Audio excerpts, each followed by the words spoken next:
Shalom semua warga kerajaan. How to glorify God through your family. Pada minggu yang lalu saya menyampaikan bagaimana Maria dan anak-anaknya. Pertama adalah Kristus. Tapi yang dari Yusuf. Ada putra-putranya yang menjadi, Yakobus menjadi pemimpin gereja di Yerusalem. Lalu kemudian Yudas, Yud itu kita tahu ada kitab Yudas. Itu juga adalah anak pada Maria. Dan itu memuliakan Tuhan. Tapi hari ini saya mau cerita tentang my beloved mom. Ibu saya adalah seorang yang sangat murah hati. Saya akan berani katakan dia itu malaikat tanpa sayap, saudara. Satu hari ada seorang ibu yang diusir oleh suaminya. Saudaraku, dia adalah tetangga kita, cuma beda satu blok begitu. Dan satu kali dia datang ke rumah kami menangis karena suaminya orang Jerman, dia orang Sri Lanka.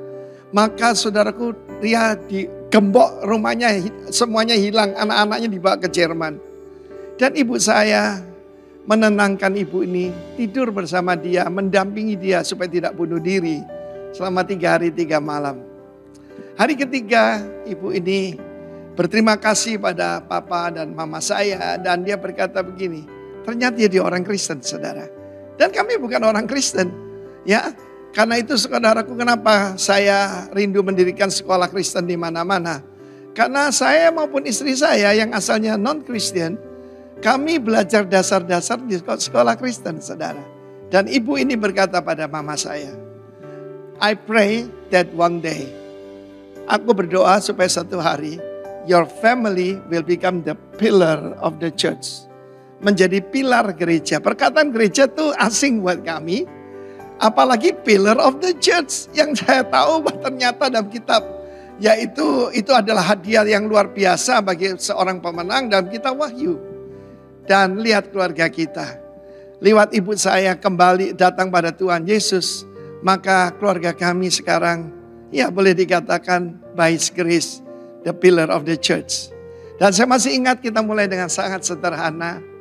Bagaimana pada waktu saya baru mulai melayani Tuhan, saya cuma punya Alkitab dan gitar. Dan satu rumah baru yang Tuhan berikan, ya. Kita buka persekutuan, jiwa baru. Jiwa pertama adalah ibu mertua saya, saudara. Saya jadi istri saya dan ibu mertua saya. Dan kami berdoa, ibu saya dan ibu mertua saya kedua-duanya diberkati Tuhan, anak-anak yang melayani Tuhan. Dan lewat beliau buta melihat mujizat-mujizat selanjutnya. And here I am by His grace. Kan saya masih ingat saudaraku, rumah kita yang kecil itu tidak terlalu besar. Saudaraku, dipenuhi 200 orang. Dan begitu banyak hamba-hamba Tuhan keluar dari situ. Bahkan dulu kalau yang mengangkat kursi, menata meja, itu kakak adik Samuel dan Lukas Kusuma yang dipakai oleh Tuhan, ya saudaraku, ya. Dan saudaraku, luar biasa. Dari rumah yang kecil itu menjadi Surabaya Presenter yang memberkati begitu banyak orang. Menurut keterangan dari Bapak Pendeta Alex Abraham, yang dibaptis di Betani saja lewat presenter, belum yang lain. Menurut beliau, ya, saya kan tidak menghitung, 10.000 jiwa, saudara. Dan kita ada di sini sekarang. Karena itu saudaraku, buka rumah saudara, buka hati saudara. Berdoa, dan semua ibu yang mendengar ini, belajar daripada Susana Wesley, belajar Maria, belajar dari mama saya. Berdoa dan berpuasa buat anak-anaknya. Dan keluargamu akan jadi berkat dan muliakanlah Tuhan lewat keluargamu. Tuhan memberkati. Amin. Shalom. Shalom. Puji Tuhan, pagi hari ini mari kita siapkan hati kita. Saya percaya bahwa kita siap untuk memuji Raja di atas segala raja. Amin. Haleluya. Mari kita berdoa. Bapa, kami bersyukur kami ada pagi hari ini karena anugerah Tuhan. Kami mau memuji-Mu. Kami mau bersorak-sorai bagimu. Kami mau tinggikan nama-Mu di tempat ini, Tuhan. Kau ambil alih seluruh hidup kami pagi hari ini. Hanya di dalam nama Tuhan Yesus Kristus yang siap memuji Tuhan, sama-sama katakan amin. Haleluya. Mari kita mau katakan bahwa bersorak-sorai bagi Dia.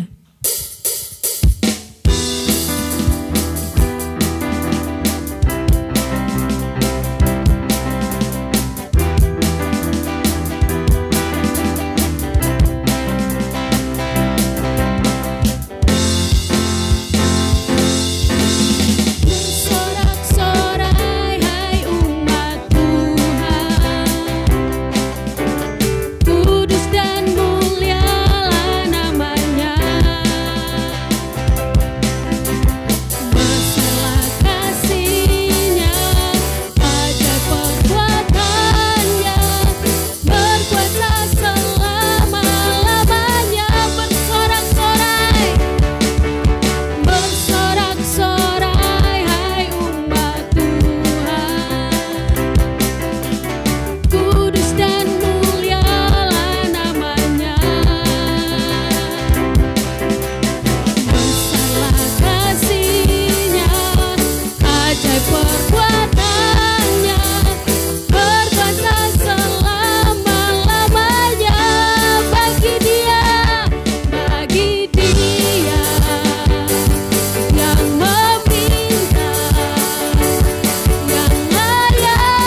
Dia,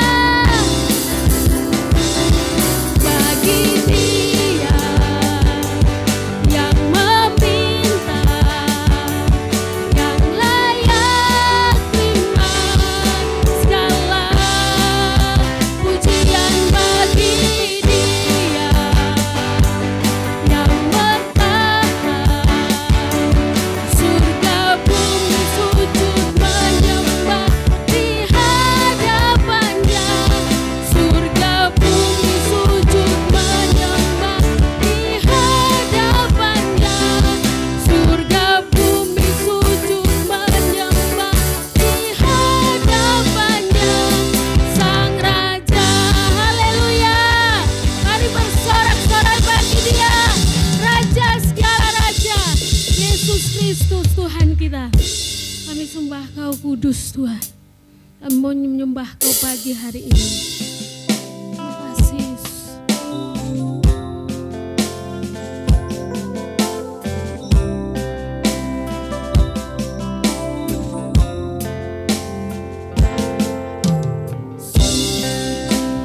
Suci, suci, Tuhan Maha Kuasa. Di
dipuji, disembah, Kaulah yang bertahta, dulu, sekarang, dan selamanya.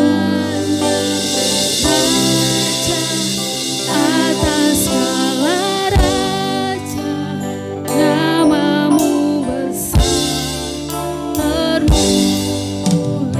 Kau yang layak kami tinggikan. Layak dipuji, disembah, Kaulah yang bertahta, dulu, sekarang, dan selamanya. Kau Raja atas kami Tuhan. Amin. Termulia, layak dipuji.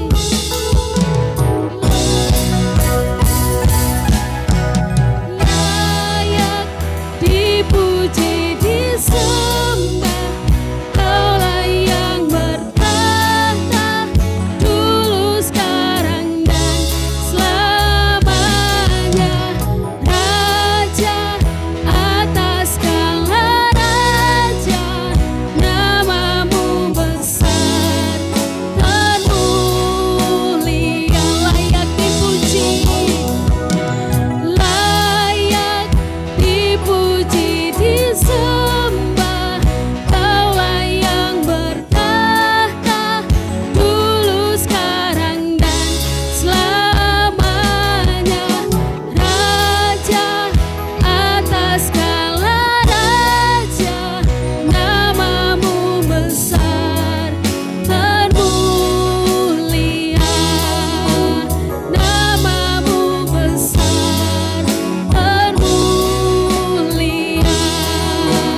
Namamu besar, termulia.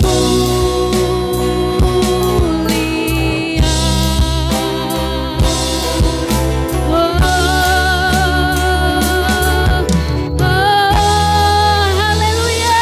Mari bersorak-sorai bagi Dia Raja kita. Haleluya.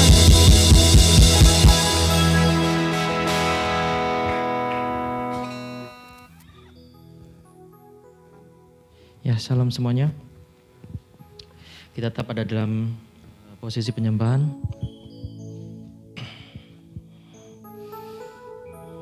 Cukup tertuju sama Tuhan.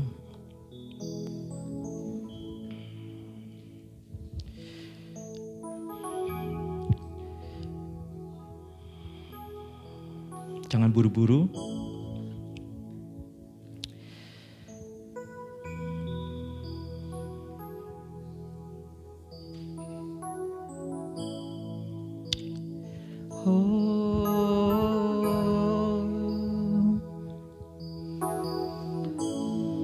You are my Jesus. Katakan Yesus, Engkau yang kami perlu.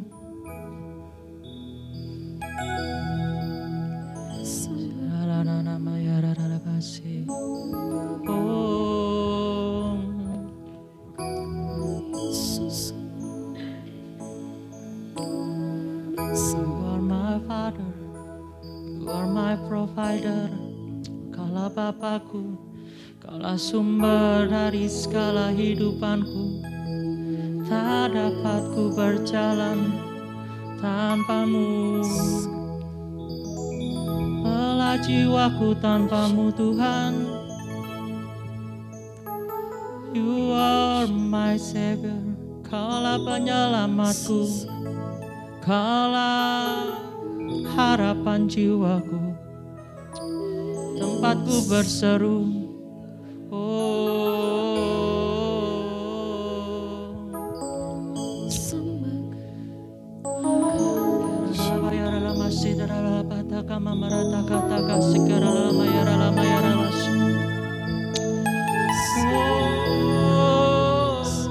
Dia mendengar setiap seruan kita, Dia merindukan kita.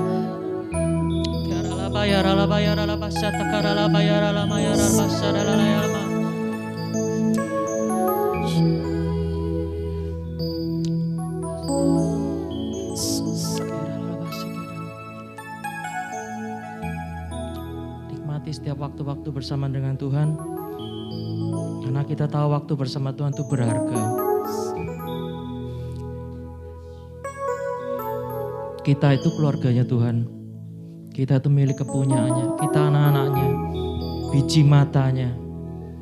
Berharga, diperhatikan, disayangi, dipedulikan. Gak pernah keluar dari jangkauannya Tuhan. Selalu ada di sekeliling Tuhan.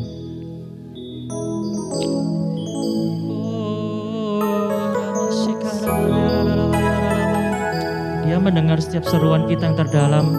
Dia melihat hati kita.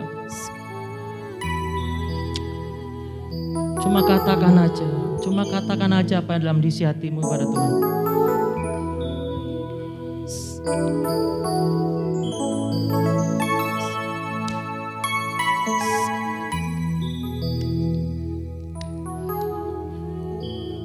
Terima kasih Tuhan buat pagi hari ini.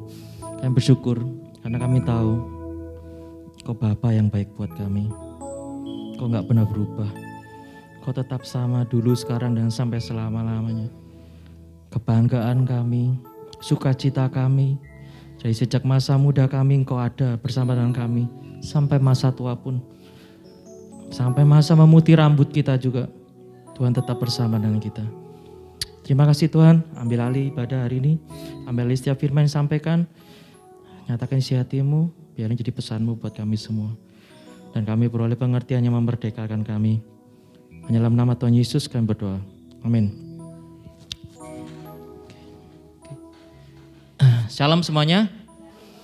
Ya, ini banyak yang pelayanan keluar.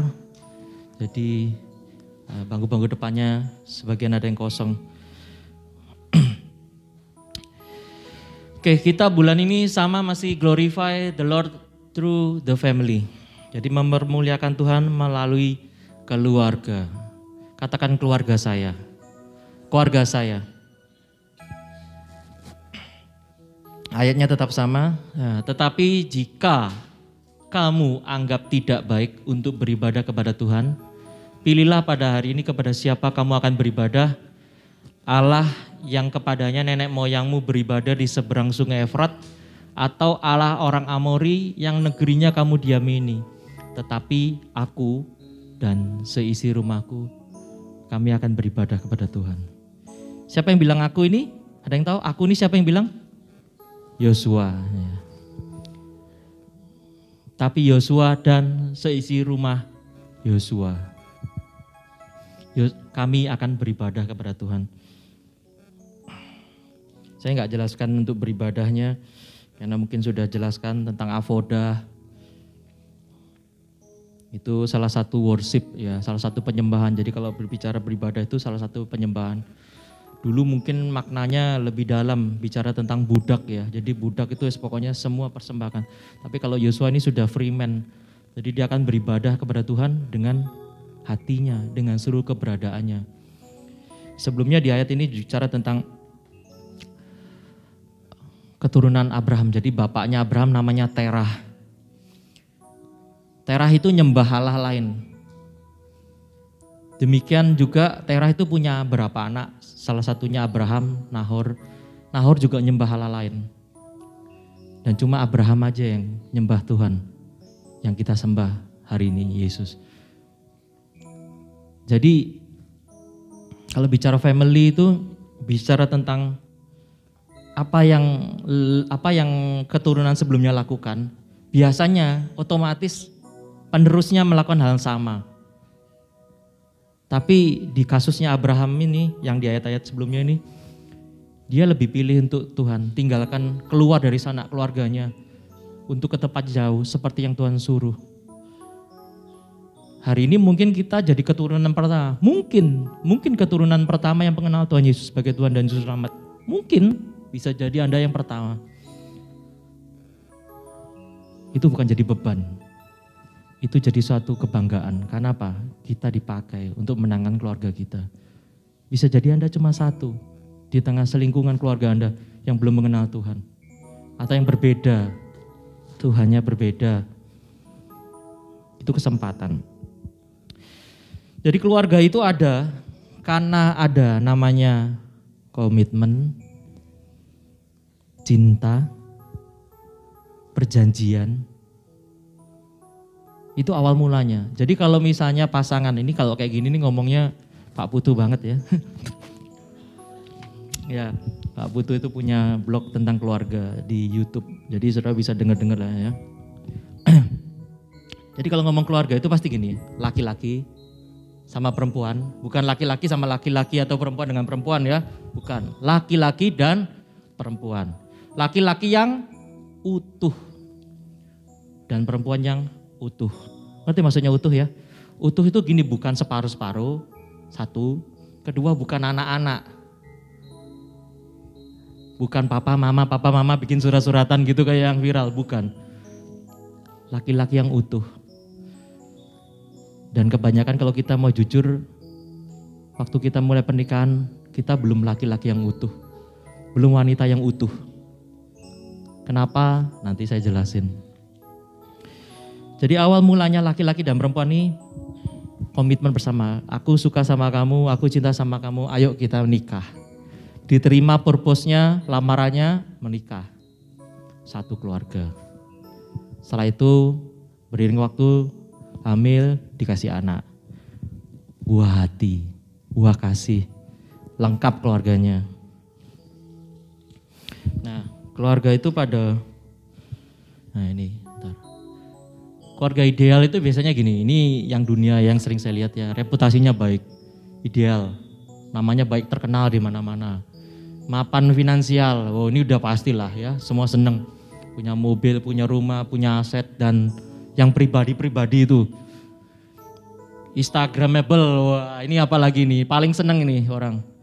Kelihatan lagi liburan di mana, lagi sama keluarganya, peluk istrinya. Terus nanti lompat pindah bandara, lompat lagi pindah tempat lain lagi. Ya kan itu kan gitu kan, seneng gitu. Punya asuransi kesehatan, wow dah lengkap ini. Dalam dan luar negeri asuransi kesehatan tuh cakupannya luas. Pendidikan, anak, semuanya udah terjamin. Investasi, berarti tinggal tua, tinggal santai aja, uang yang kerja. Ini ideal. Sehat, oh, udah jelas. Buat apa semuanya punya kalau nggak sehat? Punya keturunan, nah ini banyak orang kaya sampai adopsi anak karena saking pingin punya keturunan. Nah, ini keluarga ideal ini punya keturunan. Nah bahagia udah jelas ya, kelihatan bisa dilihat. Kelihatan bahagia, bisa jadi. Sering healing, nah, ini sampai ada lagunya ya. Singful senyum sayang gitu ya. Supaya kerjanya semangat, nanti kita bisa pergi healing, nah, gitu kan. Ini keluarga ideal. Saya yakin di sini semua kayak gini semua sih. Saya yakin semua kayak gini. Walaupun mungkin ada kurang 1, 2, tapi saya pikir ini sama lah. Tambah lagi melayani Tuhan lah ya. Kalau kita ngomong Kristen tambah melayani Tuhan, itu tambah. Ini keluarga masa kini. Nah, perceraian, faktanya. Gak usah disebut lah ya, sudah sering kita lihat. Perselingkuhan ada macam-macam. Ada perselingkuhan pakai texting, banyak sekarang perselingkuhan. Pakai texting juga, selingkuh juga, fisik non fisik. Nah, ini Pak Putu nih ahlinya juga ini. Anak memberontak, nah, narkoba, seks bebas. Tidak ada tatanan, terserah. Mau keluar, mau masuk, mau pulang, mau makan, mau hidup, ya, terserah pokoknya. Pokoknya rumah itu kayak kos-kosan aja, masuk keluar terserah aja, nggak ada aturan. Tidak ada suasana yang hangat. Nah ini. Di rumahnya masih suka guyon nggak sama anaknya, sama istrinya, sama suaminya. Atau semua pada jaga jarak semua. Kalau perlu aja ngomong, nah ini keluarga masa kini. Kebencian, nah kebencian itu disimpan. Kelihatan dan nggak kelihatan tuh bisa dirasa. Kenapa? Rasa nggak bisa bohong ya. Ada orang benci sama kita, ya iya tapi di belakang nusuk, di belakang nggak setuju banyak.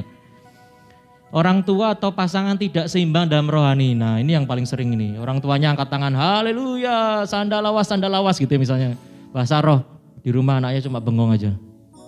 Opo, iki orang tua ngapain sok-sok rohani. Banyak itu. Ada lagi yang istrinya rohani, suaminya tidak rohani. Suaminya rohani, konteks saya bukan melayani di gereja ya. Konteks saya adalah bangun hubungan sama Tuhan sendiri. Jadi bukan rohani itu dipikir gini terus, saya melayani di sini depan ini terus rohani. Ini hanya impact-nya aja, dampaknya aja dari hubungan pribadi sama Tuhan. Jadi kalau saya ngomong rohani itu ngomong hubungan secara pribadi dengan Tuhan. Bukan angkat tangan di sini, terus angkat tangan besok pagi lupa gitu, bukan. Di rumah aja, pribadi aja. Orang tua sama pasangan gak seimbang. Kutuk keturunan, nah ini apalagi nih, orang tuanya sakit dari atas, orang tua aku tuh diabetes loh. Oh iya, berarti di aku itu ada kemungkinan diabetes. Bisa. Tapi itu bukan mayoritas, bukan 100% pasti nanti kita bakal diabetes juga. Enggak juga, kita bisa enggak diabetes, ngapain kita ikutin? KDRT, nah ini sudah pastilah.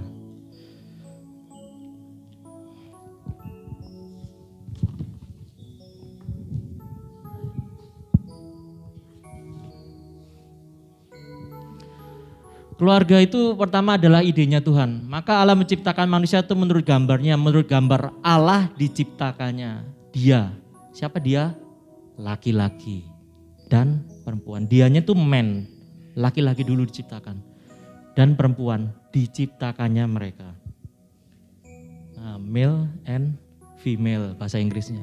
Male laki-laki, female berarti artinya berasal dari laki-laki. Bukan female baru male ya. Female itu berasal dari laki-laki atau benihnya atau sumbernya itu dari laki-laki. Dari mana? Dari tulang rusuknya. Bukan dari jantungnya ya. Dari jantungnya lain lagi nanti. Nah karena ini punyanya Tuhan, idenya Tuhan. Nggak bisa diceraikan manusia. Kenapa? Kalau Tuhan ciptakan sesuatu ada tujuannya. Nggak bisa kita manusia, pokoknya nggak cocok. Begitu nikah, waduh dulu waktu pacaran promo, waktu nikah efisiensi. Dulu waktu pacaran baik, hangat, manis, janji setinggi langit, ya kan gitu kan. Cuma kamu harta satu-satunya, ya memang itu hartanya cuma itu aja, nggak punya apa-apa. Ya gitu, janjinya udah setinggi langit, very very high gitu ya. Waktu ternyata waktu nikah kok beda ya, dulu pacaran kok gini, sekarang beda gitu. Nah ini udah cerai aja, kita udah nggak sejalan lagi, kita udah nggak cocok lagi. Nah dulu pacaran kok cocok gitu ya, sampai siang jadi kenangan malam jadi impian kan gitu kan ya. Tapi waktu menikah kok nggak cocok ya, kayaknya salah pilih ya. Mungkin dulu doanya pakai nafsu misalnya kan gitu toh. Jadi Tuhan nggak jawab ya, kita pakai jawab, langsung koreksi banyak macam-macam. Kayaknya pendetanya salah berkatin kita nih kayaknya. Mungkin dia konselingnya salah, nggak mendalam, nggak tanya lagi dalam. Nggak.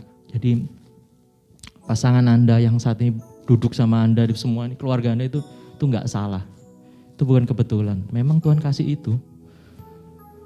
Tinggal bagaimana kita mengelola, kita menyelaraskan diri kita. Nah, diciptakan Allah dalam keadaan sungguh amat baik. Perfect, bukan rusak. Gambarnya gambar Tuhan, bukan rusak. Tapi kebanyakan yang sekarang rusak. Makanya nggak cocok tadi. Makanya kayaknya salah doa ini. Gitu. Perceraian itu idenya iblis. Iblis itu mencuri, membunuh, membinasakan. Iblis itu pinginnya ngancurin aja keluarga. Rencana Tuhan A dihancurin, rencana Tuhan B dihancurin. Ya termasuk pernikahan ini. Karena apa? Dalam pernikahan ini ada maksudnya Tuhan. Nah ini. Kiranya engkau sekarang berkenan memberkati keluarga hambamu ini supaya tetap ada di hadapanmu untuk selama-lamanya. Sebab apa yang engkau berkati ya Tuhan diberkati untuk selama-lamanya. Tuhan itu memberkati setiap keluarga.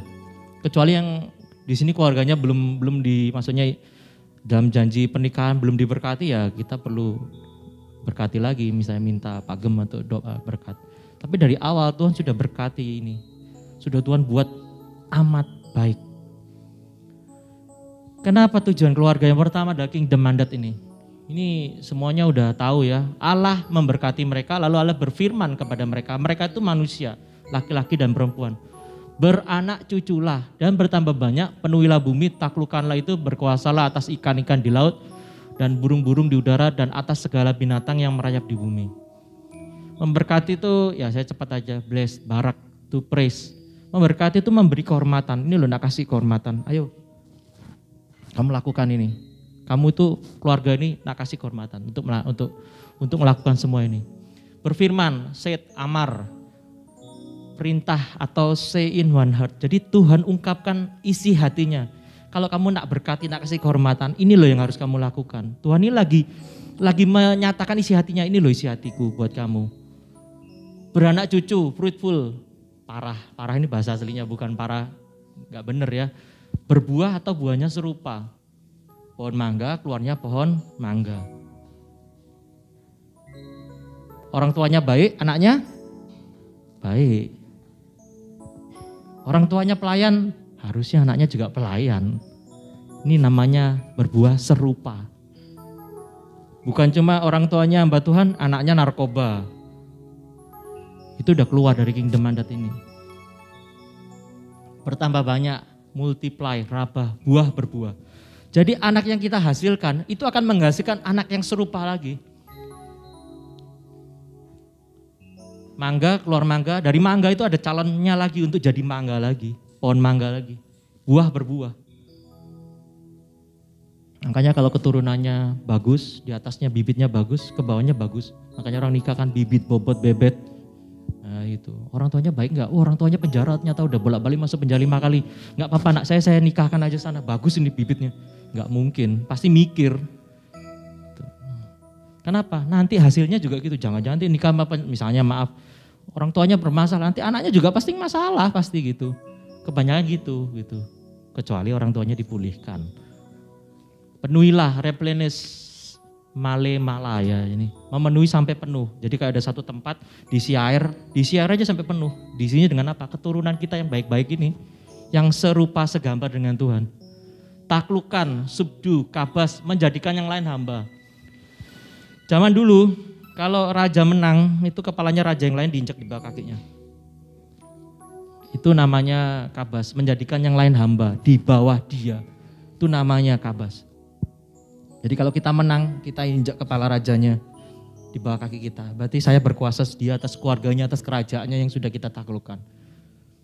Itu tujuannya loh, pertama manusia, hebat. Dan yang terakhir ini dominion, nah ini memerintah. Habis kita injak, dia udah gak punya otoritas, udah kita permalukan habis-habisan. Sekarang kita yang ngatur semuanya. Tuhan kasih ini pertama kali. Makanya gak ada lagi. Kalau sekarang kita kerja susah payah itu nggak ada lagi. Harusnya di awal sini Tuhan nggak ada bilang kamu kerja susah payah. Yang ada karena dosa. Sebenarnya Tuhan kasih di sini nih, kita tuh memerintah penuh udah. Bukan kita diperintah kerjaan, duit, mamon gitu, bukan. Kita yang memerintah. Kita nggak perlu sulit cari duit, harusnya. Karena ada dosa, jadinya ada. Tapi pikiran kita masih mikir gini, kerja itu harus kerja keras supaya banyak duitnya gini. Bukan. Dari awal kita udah diciptakan ini, mindsetnya ini aslinya ini. Kingdom mandat ini. Oke. Nah, keluarga itu satu kesatuan. Sebab itu seorang laki-laki akan meninggalkan ayahnya dan ibunya dan bersatu dengan istrinya sehingga keduanya menjadi satu daging. Satu daging, nempel, persis. Bukan satu-satu, tapi satu. Nempel. Kesatuan vs kebahagiaan. Banyak orang ngejarnya kebahagiaan, bukan kesatuan. Ngerti maksudnya, ngejar bagian. Istri lagi marah-marah, belikan tas yang bagus, supaya nggak marah. Itu kebahagiaan. Anak supaya sekolah, kalau dia kan anak sekarang kan ini, kalau sekolah kok nggak dibeliin motor, nggak mau sekolah. Kalau sekolah nggak dibelikan HP, enggak, sekolah ya, teman saya beli HP-nya bagus-bagus. Teman saya beli iRock, teman saya beli NMAX, teman saya pakai mobil, saya masih diantar gitu. Beliin motor, kalau enggak gitu enggak sekolah. Akhirnya supaya ribut, supaya semangat sekolah, tanda kutip. Belikan mobil, belikan motor, belikan HP. Itu kebahagiaan, bukan kesatuan. Yang kita kejar itu kesatuannya dulu, pasti bahagia. Kalau kita kejar kebahagiaannya dulu, belum tentu satu. Kenapa? Pendapatnya aja udah beda, keinginannya udah beda. Kesatuan orang tua, anak, blueprint. Nah ini mesti jelasin. Jadi gini, orang tua saya lahir dari Jawa Timur, Surabaya. Weni lahir dari Tulungagung. Kita punya budaya beda. Saya ngomong Jawa saya kasar, Weni lebih halus misalnya seperti itu. Dan waktu lahir Selin pusing juga kan gitu kan. Pakai bahasa apa nih? Selin lahir di Sumbawa. Bahasa Sumbawa enggak gitu kan. Bahasa Surabaya juga enggak terlalu, bahasa Jawa halus juga ya agak halus, bukan halus sekali, agak halus juga enggak bisa. Nah, gitu. Dari situ aja udah jelas, Selin ini punya budaya baru. Enggak sama seperti bahasa saya. Kalau saya, kue lagi apa? Mangan toh? Weh mangan dorong. Kalau Beni sudah makan gitu kan, sudah lain, sudahan. Dan begitu sampai Selin, budaya kita berdua dilebur. Jadi budaya A tambah B jadi C. Budaya C, kenapa? Karena ada budaya saya, karena ada budaya Weni, ada juga budaya penyesuaian dari anak itu sendiri. Makanya tadi dari awal saya udah bilang, kalau orang tuanya nggak utuh dibenerin, apa yang ditransfer ke anaknya? Dan maaf kalau saya mau jujur, saya nikah tidak dalam kondisi utuh laki-laki. Kenapa? Karena saya masih belum beres sama diri saya sendiri. Saya udah sering cerita mungkin, saya fatherless, saya egois, saya mikirin diri saya sendiri. Saya nggak pernah ngerasakan namanya kasih. Saya taunya kalau dibalas ya balas lagi. Banyak hal gitu, kasar. Dan itu waktu saya nikah saya bawa itu, makanya saya bilang saya nggak utuh. Nanti Weni juga mungkin bawa yang lama, belum dipulihkan, sama-sama belum dipulihkan. Begitu sampai saya punya anak saya lihat sikap saya, anak saya lihat sikap mamahnya, karakter mamahnya. Keluarlah Selin dengan melihat gambar kita yang belum dipulihkan. Dan terus waktu saya nikah, saya pelan-pelan dipulihkan, Weni dipulihkan. Tapi anak sudah punya pola yang sudah dia bawa sebelumnya yang enggak benar. Jadi makanya tadi saya bilang gini, orang tuanya bisa angkat tangan, nyembah Tuhan, anaknya cuma bengong. Kenapa? Karena ada budaya yang ditransfer sebelumnya itu belum beres. Beda kalau dari awal nikah, orang tuanya udah menang, udah dipulihkan, suami istri udah dipulihkan, ke anak gampang. Kenapa? Udah gak ada lagi cekcok, marah-marah, mau kasar atau apa, cerai, gak ada sudah. Anak udah lihat figurnya udah bagus. Karena anak lihat apa yang dilihat bukan didengar. Nak kamu jangan rokok enak ya. Kalau papa sudah ngerokok gak apa-apa, papa sudah dewasa. Gak bisa. Gak bisa. Jadi kebanyakan keluarga itu sulit karena apa? Awalannya sudah startnya udah gak bagus. Karena anak melihat yang awal, bukan melihat yang sekarang. Sudah terekam di alam bawah sadarnya bahwa seperti ini.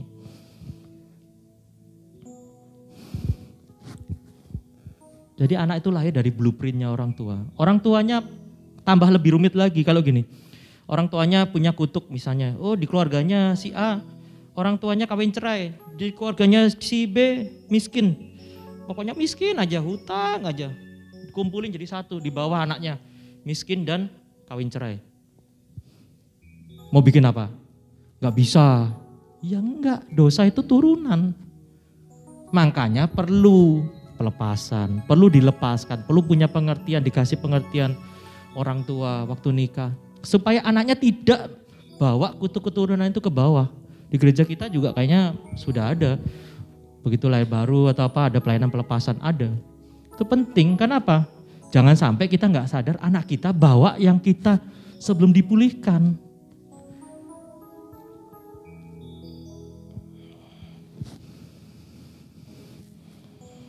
Orang tua yang nentuin nanti destininya anak nyampe enggak.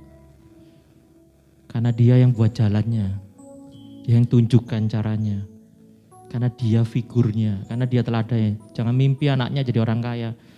Kalau orang tuanya enggak ngajarin gimana caranya supaya bisa jadi kaya. Kan gitu. Enggak lihat contohnya juga orang tua saya kaya. Jangan bilang Tuhan tuh baik sama anak. Kalau orang tua enggak bisa ceritakan Tuhan tuh baik kayak apa. Enggak bisa. Harus ada contohnya, ada figurnya.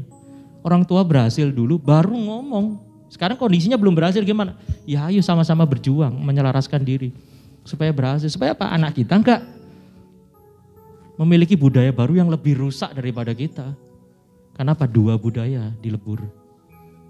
2 kutuk kalau ada kutuknya, kalau belum dipulihkan. Makanya orang tuanya nakal, anaknya lebih nakal lagi biasanya gitu.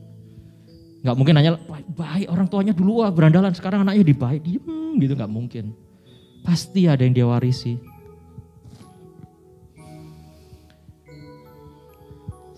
Keluarga itu satu kesatuan, artinya gini, satu perjanjian kesepakatan, satu hubungan, satu kasih, satu nilai, satu tujuan. Dari awal nikah itu bukan cuma punya anak, ada tujuannya. Banyakan kita nikah ditanya apa alasan pernikahan.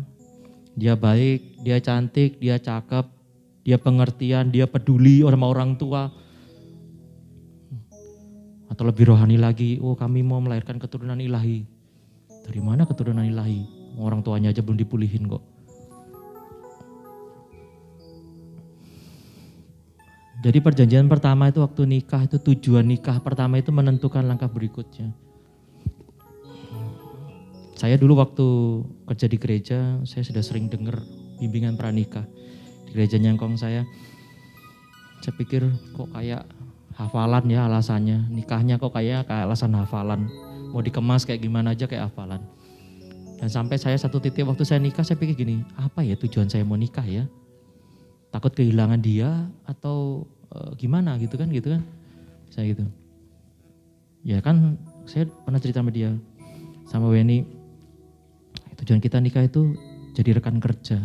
Kayaknya Weni udah sering denger saya ngomong kayak gitu. Jadi dari awal kita sudah rekan kerja, kenapa? Saya menyadari bahwa laki-laki nggak akan bisa jadi apa tanpa perempuan. Kenapa? Waktu Tuhan ciptakan perempuan tuh great help, penolong yang luar biasa buat dia, buat laki-laki.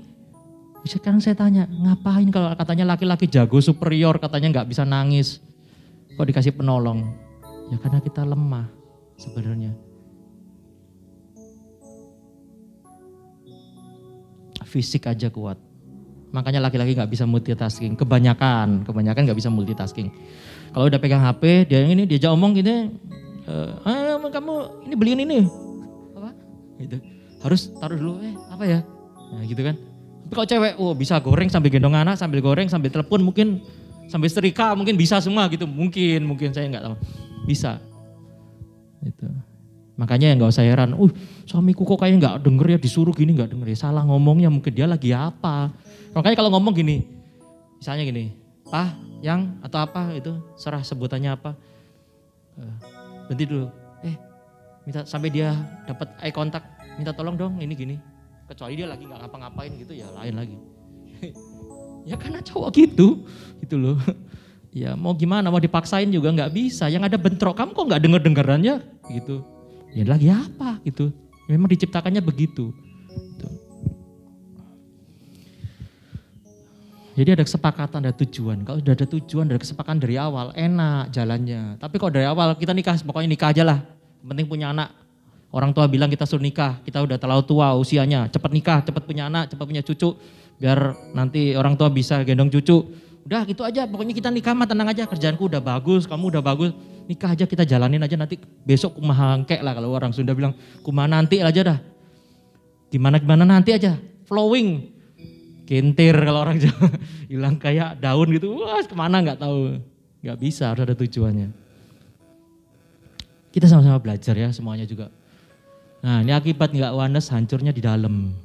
Ribut terus, ribut maafan, syukur-syukur kalau maafin, syukur-syukur ada yang minta maaf, kalau nggak ada yang minta maaf, makin tebel ini kebenciannya, makin tebel dendamnya, masalahnya di dalam makin tebel. Ya, kalau nggak wanes gini, satu keluarga nggak punya tujuan, susah, keropos di dalam, kayaknya bahagia tapi tidak bahagia. Nah ini, keluarga harus seimbang dan sepadan, janganlah kamu merupakan pasangan yang tidak seimbang dengan orang-orang yang tidak percaya. Perbandingannya dengan orang-orang nggak percaya. Sebab persamaan apa yang terdapat antara kebenaran dan kedurhakaan. Sekali lagi, kebenaran, kedurhakaan. Atau bagaimanakah terang dapat bersatu dengan gelap. Ini maksudnya bukan masalah lampu, Tuhan bilang. Beda. Tuhan Allah berfirman tidak baik kalau manusia itu seorang diri saja. Aku akan menjadikan penolong baginya yang sepadan dengan dia. Nah yang pertama nih seimbang tadi. Seimbang itu equal, sama. Bicara kualitasnya, pengertiannya. Nyambung. Ini susah ini. Kita ngomong persepuluhan, istri kita ngapain persepuluhan? Duitnya mepet. Ngapain persepuluhan? Pengertiannya nggak nyambung. Yang satu pingin memberi karena tahu kalau memberi itu benih, diberkati nanti, dipercayakan, pengelola. Istrinya bilang, ngapain kamu ngasih-ngasih? Itu aja pas-pasan kok. Dan laki orangnya belum tentu dikasih, tapi aku digerakkan dikasih. Gak usah dikasih lah, ribut. Cuma gara-gara memberi sampai persepuluhan aja ada ribut. Gitu. Kenapa? Pengertiannya nggak nyampe, kebenarannya nggak nyampe. Nah ini pertanyaan di keluarga gimana gitu. Istri dengerin firman Tuhan, suami nggak pernah dengerin. Atau kebalikan, suaminya dengerin firman Tuhan, terus istrinya nggak pernah dengerin firman Tuhan, jomplang. Gitu. Sepadan, nah ini tadi yang dibilang sepadan itu yang great help itu. Fisiknya, bahasanya, cara komunikasi, budayanya nyambung. Syukur-syukur ini kalau kita ngomong, ya maaf saya bilang, kalau budaya orang Jawa sama orang Jawa enak ngomong. Tapi kalau sudah beda suku, sudah budayanya udah beda, bahasanya udah beda. Cara ngomong udah beda, nah ini butuh lebih sulit lagi penyelarasannya. Tinggal tadi yang dibilang di awal tadi, tujuannya sama enggak? Kalau tujuannya enggak sama, kita bubar aja lah. Kita udah beda semuanya. Kukira kita akan bersama gitu kan. Ternyata banyak yang beda gitu. Seimbang di sepadan diperlukan untuk kerjasama yang baik sebagai satu kesatuan untuk mencapai tujuan. Nah tadi tujuannya apa keluarga? Jangan tujuannya cuma punya anak aja, asal pokoknya mapan, anak sehat, jadi anak sekolah, udah nikah, udah terserah. Bukan itu, temukan tujuannya masing-masing. Karena Tuhan tujuan saya sama tujuan keluarga Anda beda pasti. Dan masing-masing punya tujuan beda. Firman Tuhan adalah pondasi agar rumah menjadi kokoh dalam segala tantangan kehidupan. Nah ini karena kebenarannya harus sama, kalau kebenarannya nggak sama nanti jomplang. Satu mau berdoa, satu mau tidur, gitu kan bisa jadi tuh, nggak jadi mesbah keluarga. Firman Tuhan harus jadi pondasi. Nah ini fungsi ayah, ini yang berat-berat juga nih. Udah sering dengar ya, figur teladan karakter,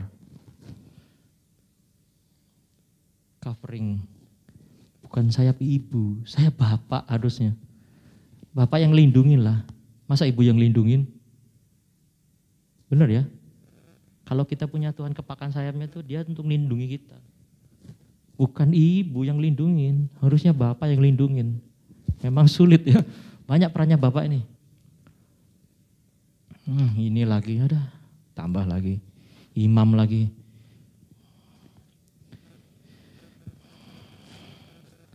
Pak, saya tuh kalau renungkan saat teduh nggak pernah bolong sih. Cuma kalau ngajakin mesbah keluarga itu sulit.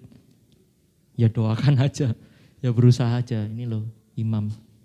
Imam itu apa sih tugasnya? Memberkati, mempersembahkan korban, menyampaikan kebenaran, suara Tuhan. Iya toh, itu kan kerjanya imam. Nah, laki-laki udah punya fungsi di sini enggak? Kalau enggak, ya sama-sama belajar. Harus siang jadi kenangan, malam jadi impian. Gimana caranya? Berdoa aja sampai berusaha. Sumber ya jelas, ini udah sulit jelas lah. Laki-laki pasti kerja. Laki-laki harus kenal Tuhan deket dulu. Kalau enggak gitu mau cerita sama Tuhan, anak, Tuhan tuh baik loh. Tuhan tuh setia. Opo gitu kan. Apa yang mau disampaikan? Kalau kita enggak punya pengalaman pribadi sama Tuhan, enggak bisa jadi sumber. Enggak bisa ngajarin apa-apa. Wong nol isinya. Tapi kalau ada isinya bisa ngajarin, jadi bisa jadi sumber. Kalau papa enggak kerja, enggak punya duit, apa mau dikasih? Duitnya dari mana? Enggak ada juga tuh, sama. Kalau papa enggak pernah beribadah sama Tuhan, enggak pernah baca firman Tuhan, enggak pernah berhubungan sama Tuhan, apa mau diceritakan anaknya? Jangan harap nanti tak titipin di Roket, nanti tak titipin di KGC, tak titipin di Rocky. Nanti kalau enggak bener anak saya, gurunya ini paling ngajari enggak bener, mungkin kurang serius. Enggak. Sekolah, gereja, keluarga, itu semua sinergis untuk bentuk anak itu jadi pribadi yang baik, yang luar biasa. Porsinya aja cuma berapa jam, sekolah berapa jam, mungkin anggaplah 5 jam, lebih mungkin jam 7 sampai jam 12 atau lebih bisa jadi. Roket, Rocky, KGC, berapa jam? 2 jam. Syukur-syukur kalau ada pertemuan berikutnya, 2 jam lagi, 4 jam. Dalam 1 minggu. Keluarga. Jawab sendiri ya, karena udah tahu. Saya nggak punya waktu, saya kerja. Saya bla bla bla, saya sibuk untuk anak saya loh. Saya sibuk itu untuk anak saya, untuk istri saya. Kenapa saya harus ngurusin lagi kayak gini-gini? Ya kita koreksi diri lah. Memang kita diciptakan kayak gitu bapak-bapak gitu. Ibu, istri, penopang, penata, manajer. Udah tahu ya? Makanya di rumah ibu-ibu yang suka ngatur ya. Nah karena emang fungsinya manajer. Coba bapak-bapak bersihkan rumah sama ibu-ibu bersihkan rumah. Bisa cek sendiri hasilnya bagusan mana. Udah itu aja gampang. Ibu itu bisa multitasking, makanya gak heran ibu-ibu multitasking. Kenapa? Kerjanya manajer memang. Nah kamu udah bawa bekal gak? Bekalnya dimasukin tas gak? PR-nya udah dibawa gak? Besok bajunya udah setrika gak? Ini gini gak? Ini kamu udah dibawa gak itu? Pintunya tutup gak malam? Wah ini semua. Manajer memang bukan karena cerewet. Memang itu. Kita aja yang gak sadar diri. Laki-laki mungkin anak gitu mungkin gak sadar. Kalau ibu itu memang manajer. Jadi kalau ibu cerewet, ya wajar. Kalau gak mau cerewet, lakuin sebelum dia ngomong gitu aja. Orang cerewet itu cuma satu, karena gak dilakukan aja makanya cerewet. Sulit itu, gak mudah. Tatanan, nah jelas karena manajer dia ngurus semuanya. Pulang tepat waktu ya, jangan kemana-mana. Nanti dijemput papa jam sekian, harus ada di sekolah ya. Ibu itu gitu semua istri. Nah ini yang susah nih ibunya. Bapaknya imam, ibunya penjaga lagi. Bapaknya pulang, wah kerjaan kurus ruwet ini, pokoknya gak enak, pokoknya masalah dan lain-lain. Sampai rumah pasang muka gak enak.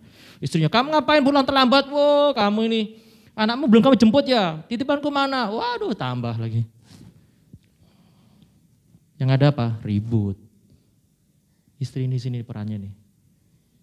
Saya taruh iman, kenapa? Karena imam itu bagikan, tapi istrinya yang jaga bagaimana itu bisa terjadi di rumah tangga. Makanya gak heran, banyak ibu-ibu jadi pendoa itu gak heran, karena ini. Gak heran, memang namanya penolong, penopang, doa iya buat keluarganya. Jadi kalau istri-istri mungkin gak suka berdoa ya mungkin koreksi ya, karena kerjanya penopang, memang fungsinya penopang. Iman, suaminya lagi drop, istrinya yang bangkitin, kenapa? Penolong.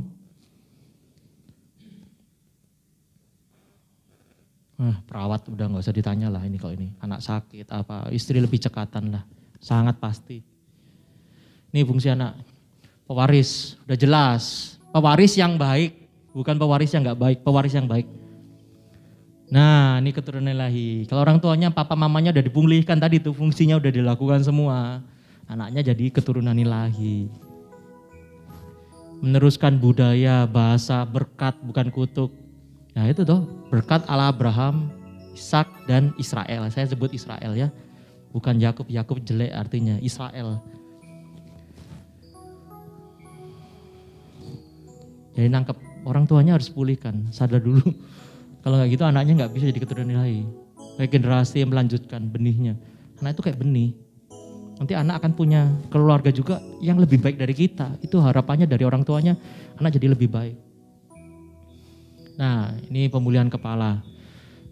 Cara satu-satunya kalau keadaan kita nggak baik ini pemulihan kepala dari ini. Tetapi jika kamu anggap tidak baik untuk beribadah pada Tuhan, pilihlah pada hari ini kepada siapa kamu akan beribadah. Allah yang kepadanya nenek moyang beribadah sebelah sungai Efrat, atau Allah orang Amori yang negerinya kamu diamini. Tetapi aku dan seisi rumahku kami akan beribadah. Aku Yosua, kepala dulu harus dibenerin. Tahun 2021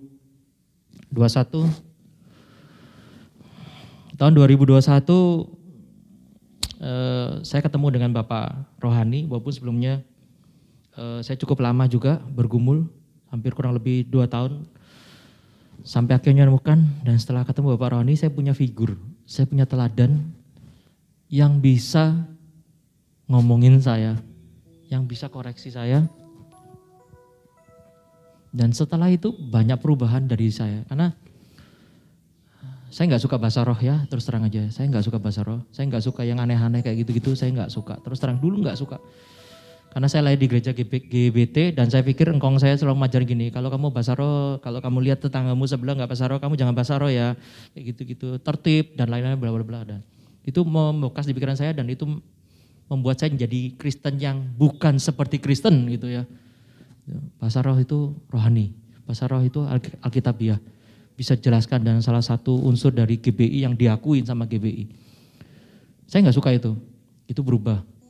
Bapak sumber baru tahu juga, terus terang aja. Kalau salah suami harus minta maaf dulu, itu juga proses yang panjang. Suami jadi sayap melindungi, bukan menghakimi gitu ya. Itu juga proses yang panjang. Dan itu waktu saya dengan Pak Parawan itu saya yang harus ambil keputusan untuk keluarga saya. Bukan saya gini, istri dong harusnya berperan yang bagus, anak dong harusnya baik. Enggak, bapaknya dulu, kepalanya dulu harus dibenerin. Kalau kepalanya enggak bener, ya sulit. Tapi keluarga saya jalan fine-fine aja. Keluarga saya fine-fine aja, sehat kok.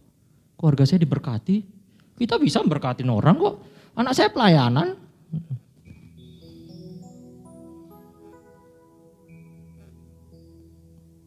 Tunggu waktu bicara, Tuhan bicara sama kita pribadi. Pasti ada yang Tuhan koreksi. Percaya saya, nggak ada yang sempurna di sini. Kita semua berproses, kita semua menyelaraskan diri dengan setiap kebenaran yang dibagikan. Termasuk saya dan termasuk kita semua. Setelah itu saya sadar bahwa saya terlalu arogan selama ini. Karena saya pikir saya fatherless, saya bisa melakukan segala sesuatu sendiri. Jadi saya nggak perlu orang lain, saya menganggap orang lain harus mengerjakan dengan standar saya.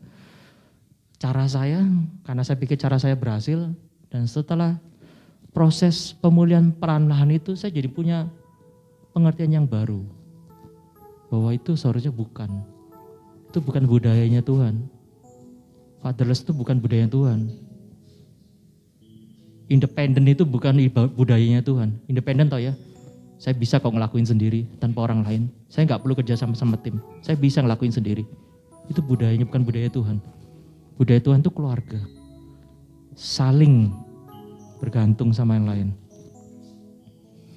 Pemulihan kepala, berkat turun dari atas kepala seperti imam, jelas ya. Berkat turun ke imam, ke janggut dan turun. Keputusan kepala penjara, aku dan sisi keluargaku semua percaya terima Tuhan. Dari mana? Kepala ya, bukan istri, bukan anak. Keputusan Yosua, kepala lagi. Perwira di Kapernaum, waktu anaknya sakit dia datang sama Tuhan. Waktu dia sudah terima Tuhan, Tuhan bilang pulanglah anakmu sembuh. Dan waktu itu anaknya sembuh. Dan setelah itu dia dan seisi keluarganya percaya. Dia dan seisi keluarganya, bukan istri dan dia dan anaknya percaya. Pasti laki-laki. Jadi banggalah sebagai laki-laki karena kalian decision maker. Kita semua ini decision maker. Keluarga kita berkati, keluarga kita mau kayak gimana. Nah ini, keluarga seperti apa itu tergantung kepala. Kepalanya gimana? Ya itu keluarganya. Gembala di sini seperti apa, jemaatnya seperti apa, ya itu seperti kepalanya aja, udah. Gak akan jauh dari itu. GKK seperti apa, ya anak-anaknya ya seperti itu, seperti ketua GKK-nya. Jadi kepalanya menentukan sekali arah sama gayanya atau figurnya, kenapa? Dilihat kepalanya. Nah ini yang kedua nih, menyadari keadaan ini yang gak terhilang ya, udah tahu. Kita harus sadar, kalau kita ngalami pemulihan, kita harus sadar dulu. Kalau kita merasa kita fine-fine aja, gak ada masalah, ya sudah gitu. Ya gak akan sesuatu yang baru, progres yang baru gak ada, ya stagnan aja. Kayaknya aku terus gagal aja, kayaknya aku terus diberkati, kerjaan udah bagus, udah kayaknya ada tender, ada job di depan, gagal. Nyalain Tuhan. Jangan sampai lah. Saya buka usaha apa aja kok gagal ya. Kenapa ya? Emang Tuhan senang saya gagal ya? Rancangan Tuhan damai sejahtera. Bukan rancangan kecelakaan. Diciptakan pada mulanya amat baik. Efesus 2 juga bilang gitu. Pekerjaan baik yang sudah dipersiapkan Tuhan sebelumnya. Enggak ada Tuhan pingin kita gagal. Cari aja Tuhan pingin gagal, anak-anaknya gagal. Enggak ada. Jadi kita harus sadar keadaan kita kayak gimana sekarang. Masing-masing koreksi, termasuk saya. Yang ketiga, recovenant, ini panjang ini. Jadi Yosua tanya sama bangsa Israel sampai 3 kali, yang merah itu bangsa jawab tuh. 3 kali, hampir 4 kali. 4 kali bangsa Israel jawab. Kami nggak akan nyembah hal lain lah, kami nyembah Kenapa? Karena historinya bangsa Israel itu mudah berpaling gitu loh. Jadi makanya sampai Yosua ini berulang-ulang kali nanya. Dan yang terakhir pada ayat 25 dibilang ini, Yosua mengikat perjanjian dengan bangsa itu dan membuat ketetapan dan peraturan bagi mereka di Sikem. Artinya gini, kalau kita sudah tahu misalnya kepala nggak berfungsi dengan baik, salah. Kita sadarin, oh istri, oh anak, aku masih kurang di sini, aku harus perbaiki gini. Langkah terakhirnya apa? Recovenant, buat lagi perjanjian sama Tuhan. Tuhan aku mau bertobat, Tuhan aku mau belajar, Tuhan aku mau memperbaiki apa yang salah, apa yang belum saya lakukan sebelumnya. Dan kalau dilakukan, jelas pasti yang baik terjadi. Ya ini udah kesimpulannya saya keluarin semua.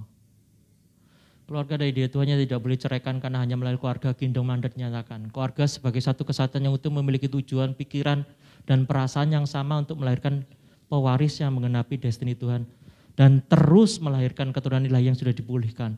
Keluarga harus seimbang dan sepadan pengertian kebenaran dan dibangun dalam fondasi firman yang teguh. Setiap anggota keluarga harus dipulihkan agar bisa berfungsi maksimal sehingga bisa memuliakan Tuhan dan menjadi rock representative of Christ Kingdom. Pemulihan harus terjadi lewat kepala keluarga. Setiap anggota keluarga menyadari keadaan dan posisi masing-masing serta memperbarui perjanjian dengan Tuhan sehingga bisa memuliakan Tuhan.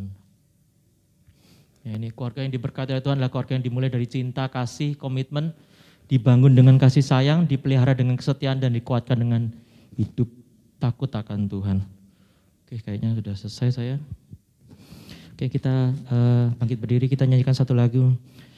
Melayani, mengasihimu, mengiringmu seumur hidupku. Janjimu kan tetap ku pegang teguh sampai ku dapat mahkota melayani. Ya, yang duduk sama keluarga ya, dipegang keluarganya, digandeng istrinya, anaknya. Kalau yang punya keluarga, tempel keluarganya. Kalau yang belum punya, berdoa. Pandang pasangannya masing-masing, lihat. Apa ini orang yang kalian sayangi? Apa ini orang yang kalian jadi teman pewaris kasih karunia dalam kehidupan kalian? Bukan orang yang ngeselin, tapi orang yang Anda sayangi. Tak akan pernah ku sesali ngiring Yesus sepanjang hidupku, lewati lembah air mata, ku saksikan kemuliaan-Mu dinyatakan. Katakan dengan segenap hati. Berapapun harga yang harus ku bayar, ku kan tetap setia melayani, mengasihimu, mengiringmu seumur hidupku. Janjimu kan tetap ku pegang teguh sampai ku dapat mahkota kehidupan. Janjimu kan tetap ku pegang teguh sampai ku dapat mahkota kehidupan. kehidupan. Terima kasih Tuhan buat siang hari ini, perbarui komitmen kami bahwa kami menyadari Tuhan setiap apa yang mungkin masih salah dalam kehidupan kami. Roh Kudus bicara, jamah hati kami masing-masing. Kami sadar, kami tahu Tuhan masih banyak dalam kehidupan kami yang harus kami bereskan. Masih banyak dalam kehidupan kami yang harus kami selaraskan. Kami ingin anak-anak kami ingin keluarga kami mempermuliakan Tuhan. Kami ingin Tuhan. Kami ingin keluarga kami jadi bukti dan saksi bahwa Engkau ada dalam kehidupan kami. Kami ini istri, suami, anak-anak kami jadi berkat, jadi jawaban dimanapun mereka ditempatkan. Jamah setiap kepala, suami, bapa, untuk berfungsi secara benar Tuhan. Pulihkan kami semua Tuhan. Waktu ini sangat terbatas. Tapi kami yakin Roh Kudus akan terus berbicara buat kami semua. Memberikan pengertian-pengertian yang baru. Sehingga kami dimerdekakan dalam semuanya Tuhan. Terima kasih Tuhan, kami mengasihi keluarga kami. Kami mencintai keluarga kami. Kami mencintai pasangan kami, anak kami. Kami sangat-sangat mengasihi mereka. Kami mau berkorban untuk jadi lebih baik. Supaya mereka bisa mencapai destiny yang mereka Tuhan sudah persiapkan buat kehidupan mereka. Terima kasih Tuhan. Kami serahkan semua keluarga yang ada di tempat ini, biar damai sejahtera, sukacita, penyertaan Tuhan yang sempurna terjadi, pemulihan terjadi dari kepala, dari suami, istri dan anak, semua terjadi secara sempurna, sehingga ada anggur baru tercipta, tercurah dalam kehidupan rumah tangga mereka. Terima kasih Tuhan, dalam nama Tuhan Yesus kami berdoa. Amin.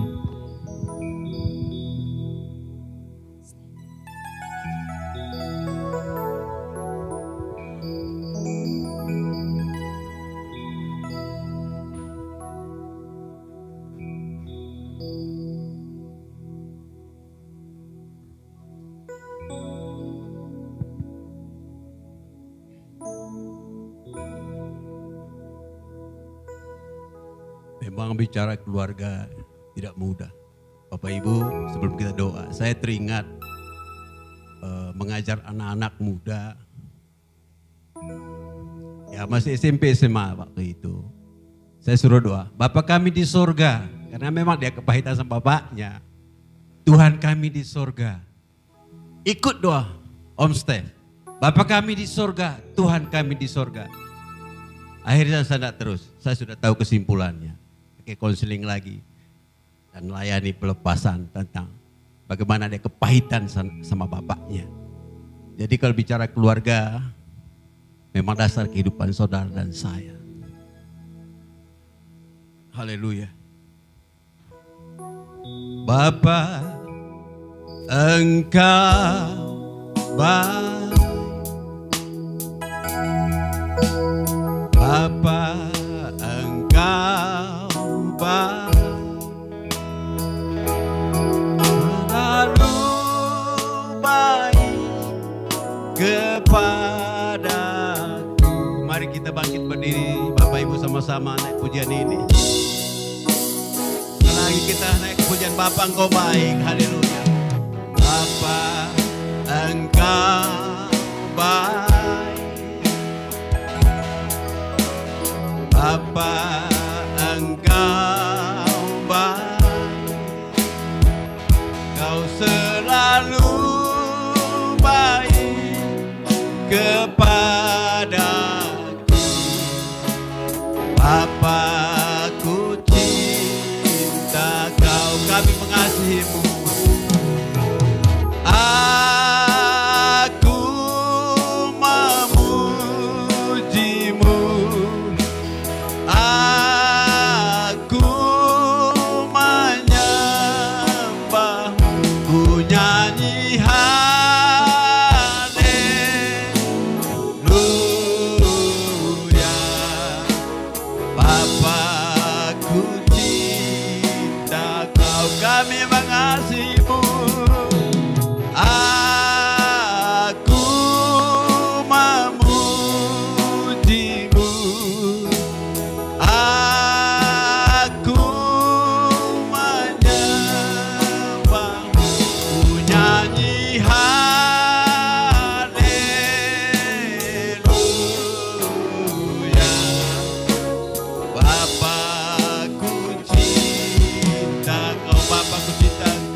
Mari kita angkat suara sembah Dia.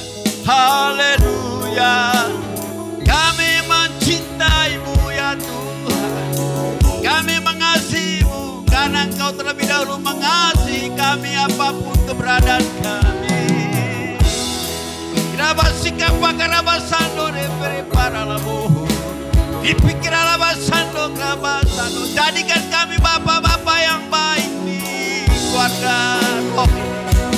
Jadikan kami ibu-ibu yang baik Tuhan buat keluarga kami. Kiralabasika rapata karabasando repere pakarabasando. Dipikir alabasando. Dipikir alabasika pata karabasando. Para lamu, Ipakarabasando, Kripiarafado, Barabasando, Barabasadarabu, Rabasikarapatak, Rabarabasikarapatakarabat, Rabarabasikara, urapi kami bapak-bapak Tuhan, sebagai imam, sebagai raja, sebagai nabi, yang memimpin keluarga kami, yang menentukan baik tidak keluarga kami tergantung kepalanya. Kalau Kapolri kami berkata kalau kepala salah, maka aku potong kepalanya. Kami tidak seperti itu. Kami mengasihi keluarga kami mengasihi keluarga kami. Karena Kau Tuhan mengurapi kami semua bapak-bapak menjadi imam, menjadi nabi, menjadi raja di tengah keluarga kami. Oleh sebab itu urapi kami semuanya. Firman-Mu yang sudah ditebarkan, sudah disampaikan, sudah singkapkan. Pakai kami semua bapak-bapak untuk menjadi, haleluya, terang dan garam oleh keluarga kami. Dimulai pribadi yang kuat, maka keluarga yang pasti kuat. Keluarga kuat, pasti gereja kuat. Gereja kuat, negeri kami pasti makmur. Karena Engkau Tuhan yang memimpin jalan-jalan kami sebagai imam-imam di tengah keluarga kami. Baik kami yang hadir pagi hari ini maupun keluarga kami yang tidak sempat hadir. Roh Kudus lawan dengan cara-Mu sendiri. Sehingga roh ini sungguh-sungguh nyata atas bumi ini. Itu menjadi perwakilan Tuhan. Oh Abah, ini kami. Mungkin kami manusia memang sangat amat terbatas. Tapi kuasa roh tidak pernah terbatas. Engkau bergerak dengan leluasa dengan cara-Mu sendiri. Terima kasih urapi kami semuanya. Terima kasih urapi hamba yang sudah menyikapkan rahasia tentang keluarga ini. Terima kasih Bapa di sorga. Terima kasih. Kami bersyukur. Kami berdoa buat bangsa kami. Apa yang terjadi di bangsa ini, satu-satu harapan kami, dan terus kami berkata, Indonesia spesial di mata Tuhan. Kami berdoa buat wilayah yang sedang mengalami musibah Tuhan. Cianjur, Jawa Barat. Tuhan kami mohon, apapun situasi kondisi di sana, kami mohon campur tangan Tuhan. Anak-anak-Mu yang sudah mengambil bagian di sana, berkati mereka sekalipun ada tantangan, rintangan. Berkati mereka kekuatan, kemampuan untuk terus maju memberkati saudara-saudara kami yang sedang membutuhkan pertolongan. Terima kasih berkati pemerintahan kami, hikmat-Mu mengalir atas presiden kami. Sehingga cakap mengatasi setiap persoalan yang ada yang terjadi hari-hari ini. Terima kasih Bapa di surga. Kami percaya hikmat-Mu terus Kau nyatakan atas presiden kami. Sehingga apapun persoalan di bumi Indonesia ini, haleluya, semua pasti segera berlalu. Karena Tuhan selalu menjanjikan masa depan yang gilang gemilang. Terima kasih Bapak di sorga. Terima kasih kami bersyukur buat gereja-gereja. Tuhan berkati semuanya. Buat kami di Sumbawa, kami bersyukur perlindungan-Mu begitu dahsyat dan ajaib. Sehingga kami luasa berkarya di daerah ini. Luasa kami beribadah. Karena Tuhan memberkati kota kami. Karena Tuhan memberkati kami semua. Kami bersyukur. Kami bersyukur untuk semua itu. Karena Kau memang baik atas semua kehidupan kami. Baik kami umat Tuhan maupun kota kami yang kami cintai, Sumbawa ini. Terima kasih Bapak di surga. Sebentar kami memberi persembahan pembangunan dan persembahan umum. Semua kami serah dengan Tuhan. Kami memberi dengan penuh sukacita. Dalam nama Yesus kami berdoa. Amin. Tuhan berkati.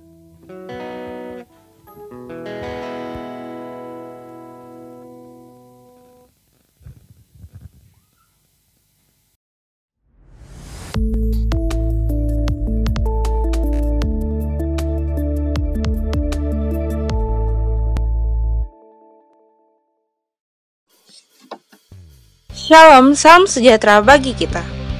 Ibadah hari Minggu diadakan di Aula Hotel Tambora. Acara dilaksanakan pada pukul 8 pagi. Dihimbau untuk jemaat hadir menggunakan protokol kesehatan.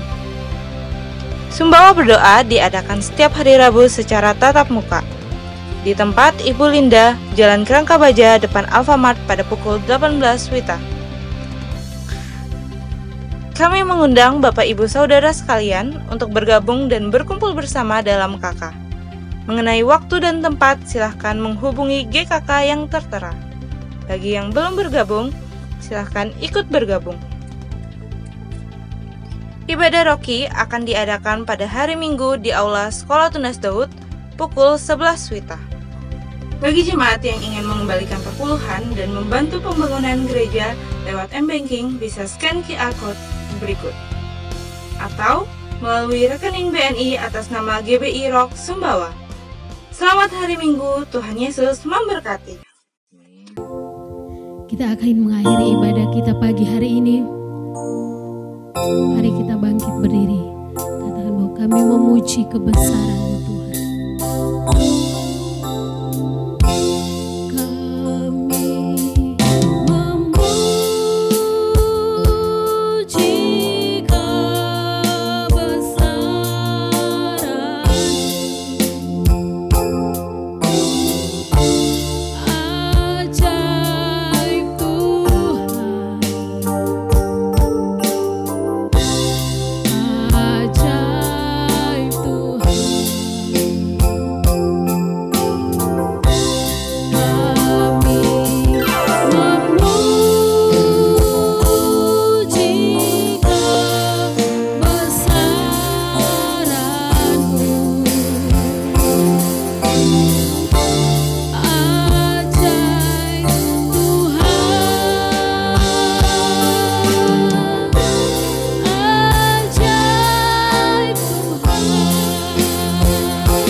Kekasih Tuhan, angkatlah kedua tanganmu, terimalah berkat daripada Bapa, Putra, dan Roh Kudus dalam nama Tuhan Yesus Kristus. Diberikannya kepada kita suatu perjanjian yang baru. Hanya lembutkanlah hatimu dan terimalah perjanjian daripada Tuhan. Pembaharuan perjanjian yang diberikan kepada kita semua yang mendengarkan firman hari ini. Bahwa ada satu janji yang Tuhan berikan. Ada suatu kekuatan yang Tuhan berikan. Ada suatu kemampuan yang Tuhan berikan melalui firman-Nya. Bahwa kita adalah sumber. Dan biarlah sumber itu mengalirkan firman-firman, kebenaran, hidup di dalam kehendak Tuhan yang terus mengalir melalui kehidupan kita. Terimalah semuanya itu di dalam nama Bapa, Putra, dan Roh Kudus. Di dalam nama Tuhan Yesus. Bagi yang percaya menerimanya, katakan Amin. Tuhan Yesus memberkati.